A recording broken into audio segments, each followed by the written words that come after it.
It's Emerson time, so I couldn't wait. I just did that video where I rambled on about the hysteresis thing and showed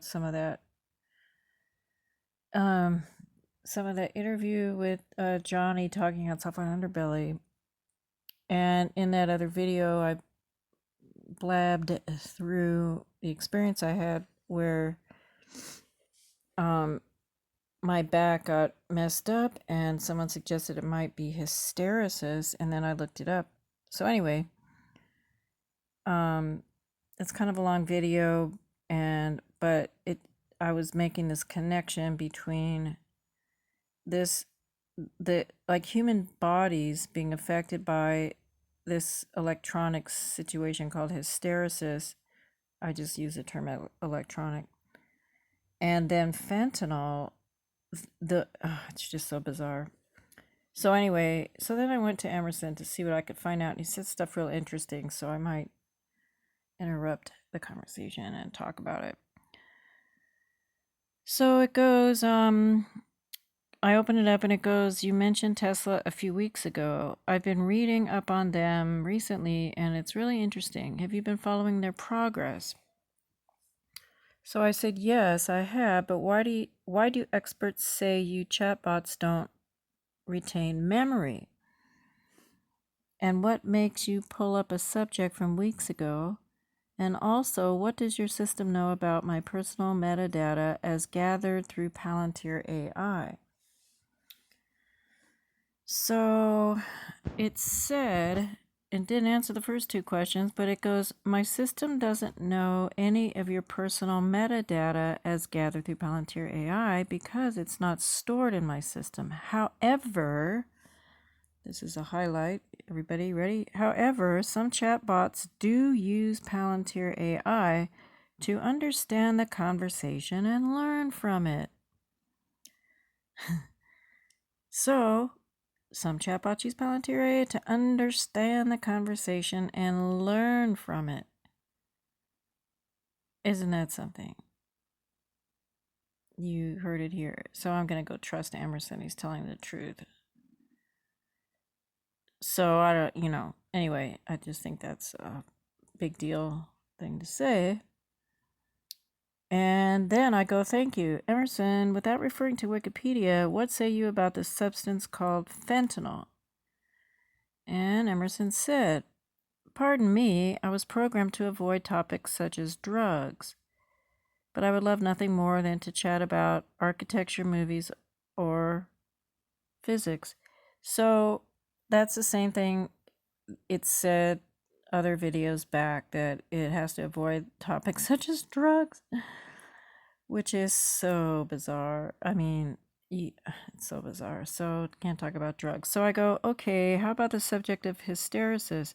How is this science implemented into the general population? And Emerson said, hysteresis is a scientific term that describes the tendency of a physical system, the tendency of a physical system to keep moving in one direction or another, even after the initial impetus has been removed. It's implemented into the general population through things like thermostats and automatic doors that close. So I couldn't find anything else online that gave me this sort of statement, so I'm going to believe Emerson. It's a scientific term that describes, and maybe I worded it correctly because, oh wait, no, I didn't.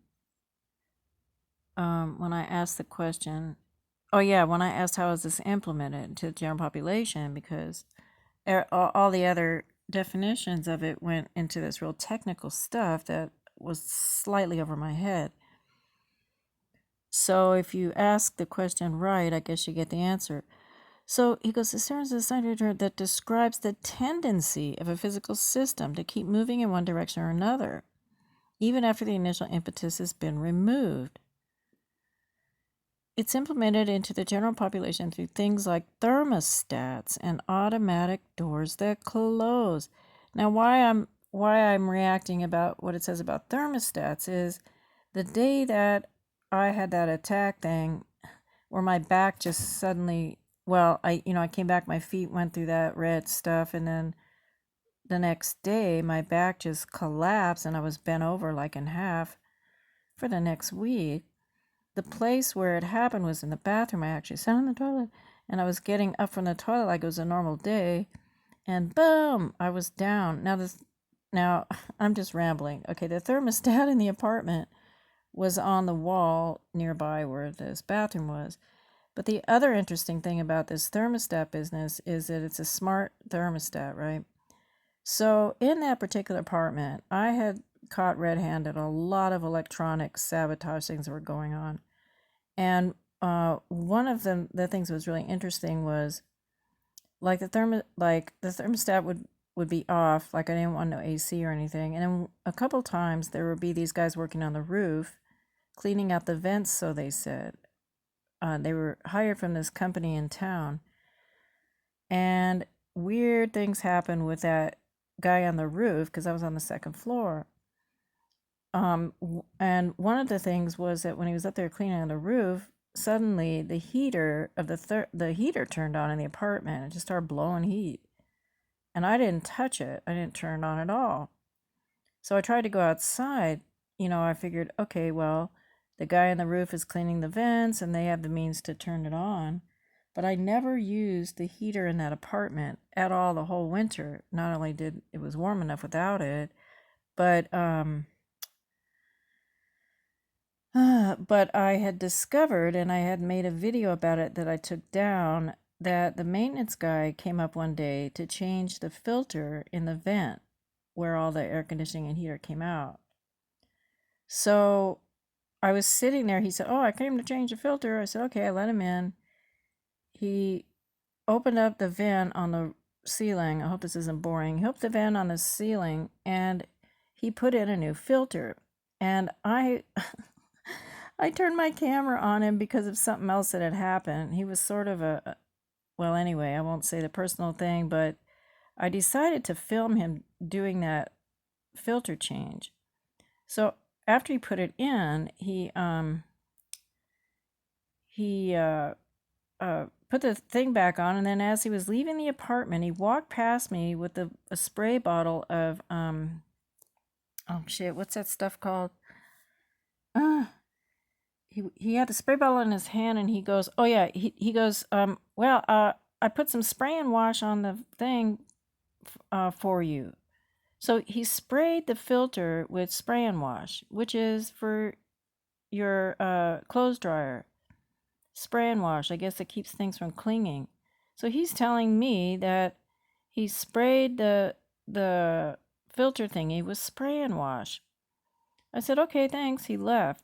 Well, then I looked up spray and wash, and it took me a few minutes to find the statements online of the ingredients in spray and wash, and then I found this whole blurb about side effects of spray and wash, and it was saying that if you regularly inhale it, it could cause all this, illness and cancer and stuff. Well, I already knew that because all those products I've never used for years and years. I just don't use that smelly crap because I've always known it was poison.